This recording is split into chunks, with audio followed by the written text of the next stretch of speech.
কেমন আছেন আপনারা সবাই? আশা করি অনেক ভালো আছেন আর সবসময় ভালো থাকেন এটাই কিন্তু কাম্য করি। আমি কিন্তু এই মুহূর্তে দাঁড়িয়ে আছি নওগাঁ সদর থেকে প্রায় ১৫ কিলোমিটার উত্তরে বলিহার রাজবাড়িতে। সো এই রাজবাড়ির চতুর্দিক আপনাদের দেখানোর চেষ্টা করব। আশা করি আমার সাথে থাকবেন। আর বন্ধুরা আপনাদেরকে বলছি যদি ভিডিওটি ভালো লেগে থাকে অবশ্যই চ্যানেলটিকে সাবস্ক্রাইব করে সাথেই থাকবেন। সাথে থাকুন, শুনতে থাকুন এবং বলিহারের জমিদার রাজশাহী বিভাগের নওগাঁ জেলার অন্যতম বিখ্যাত জমিদার ছিল। মুঘল সম্রাট আওরঙ্গজেবের অধীনে নওগাঁর বলিহার এলাকায় এক জমিদার জায়গির লাভ করেছিলেন।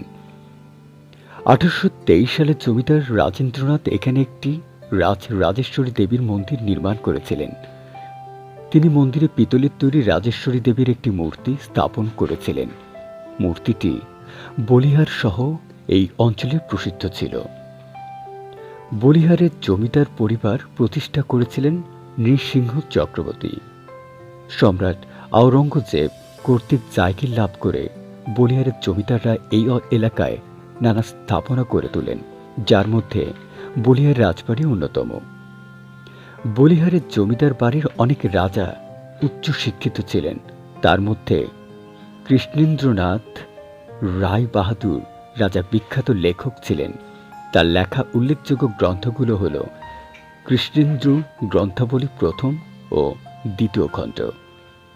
দেশ বিভাগের সময়কালে বলিহারের রাজা ছিলেন বিমলেন্দু রায়। দেশ বিভাগের সময় জমিদারি প্রথা বিলুপ্ত হলে বলিহারের রাজা বিমলেন্দু রায় চলে যান ভারতে। এরপর বলিহার রাজবাড়ি ভবনটি দেখভাল করেন রাজ পরিবারের অন্যান্য কর্মচারীরা। জনশ্রুতি আছে তৎকালীন মুঘল সম্রাট আকবরের সেনাপতি রাজা মানসিংহ বাংলায় ১২ ভূঁইয়াদের দমন করতে সৈন্য সামন্ত নিয়ে এই অঞ্চলের বলিহারে পৌঁছেন।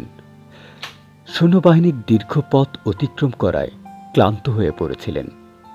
তাদের বিশ্রামের জন্য এবং সেনাপতি মানসিংহের পাঠানো গুপ্তচরের মাধ্যমে ১২ ভূঁইয়াদের খবর জানাতে মানসিংহ এই রাজবাড়ি এলাকায় যাত্রা বিরতি করেন। আর যে নয়ন কিন্তু সাথে রয়েছে। আমার পেছনে যে প্রাসাদটি দেখতে পাচ্ছেন চমৎকার কারুকার্য মণ্ডিত এবং এখানে বেশ কয়েকটি মন্দির রয়েছে এবং সেই সাথে রয়েছে চমৎকার কিছু প্রাসাদ। রাজেশ্বরী দুর্গা মন্দির। আর এখানে প্রচুর দর্শনার্থী কিন্তু আসে এই স্থানটিকে দর্শন করার জন্য। তো বন্ধুরা আমরা আজকে আপনাদেরকে এই ভিউটা দেখানোর চেষ্টা করছি। আমি এখন হেঁটে চলেছি এবং প্রাসাদগুলো দেখানোর চেষ্টা করছি। অপরূপ সৌন্দর্য কিন্তু চারিদিক এদিকে রয়েছে। আর এটিও আরেকটি মন্দির রাজবাড়ির এই পাশে। আরেকটি জায়গা আমি দেখাচ্ছি। প্রাসাদটি দেখতে পাচ্ছেন, আসলে এটি প্রাসাদের প্রধান ফটক। এখান দিয়ে দর্শনার্থীরা প্রবেশ করে ঠিক এই পাশের এবং এই চতুর্দিকে চমৎকার পরিবেশ এবং রয়েছে চমৎকার কিছু জায়গা যেটা আসলে মনোমুগ্ধকর। আপনারা যারা অবশ্যই দেখতে চান তারা কিন্তু চাইলে চলে আসতে পারেন এই চমৎকার এই দর্শনীয় স্থান দেখার জন্য। সাথে রয়েছে আরজে নয়ন, পুরোটা সময় জুড়ে থাকবো। আর বন্ধুরা আপনাদেরকে বলছি, আপনাদের কোনো যদি ভালো লাগা বা মন্দ লাগা যেটাই হোক না কেন, কেমন লাগছে সেটা কিন্তু অবশ্যই কমেন্ট বক্সে জানাবেন।